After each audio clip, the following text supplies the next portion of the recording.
आपणको OBS TV रे अनेक अनेक स्वागतम। आज हूँ अक्टोबर 1 तारिख। भारतर प्रधानमंत्री नरेंद्र दामोदर दास मोदी को आह्वान क्रमे आमे आम निकटस्थ शिव मंदिर को आसी पहुँचीचु। आज ओडिशा ब्रिगेड स्कूल क बुलबुल छात्र छात्री माने आज शिव मंदिर रे आसी पहुँची और से स्वच्छता ही सेवा कार्यक्रम रे योगदान देइचंती। आसंतु पचारि बुझिबा एही विद्यालय जो आसचंती सफा करबा पई भौणींकर अनुभूति केमिति। प्रत्युषा भौणी आपण तमे एठी आसीचो तुमको केमती लागुची? मते बहुत भल लगुच। आम ये सफा करने आसीचु।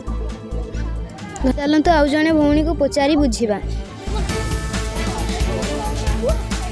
भौणी तमे एठी कोन पई आसीचो?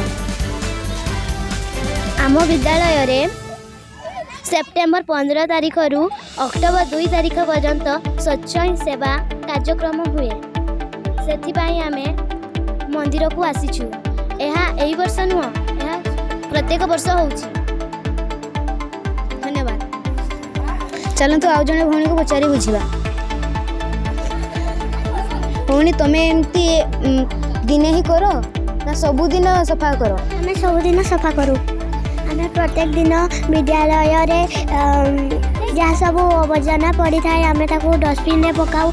आम घरे भी एमती किछि करूँ जे घरे भी किछि जदि पड़ी थी आवर्जना आम जाकि डस्टबिन रे पकाइबो। धन्यवाद।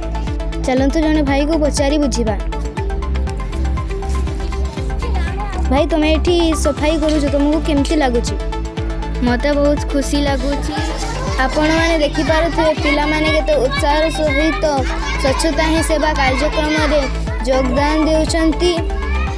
जदि भारतर समस्त नागरिक एही स्वच्छता ही सेवा कार्यक्रम रे योगदान देबे तेबे आम भारत पुणी थरे सोनार देश रे बदली जीव और गांधीजी को स्वप्न भी साकार होब।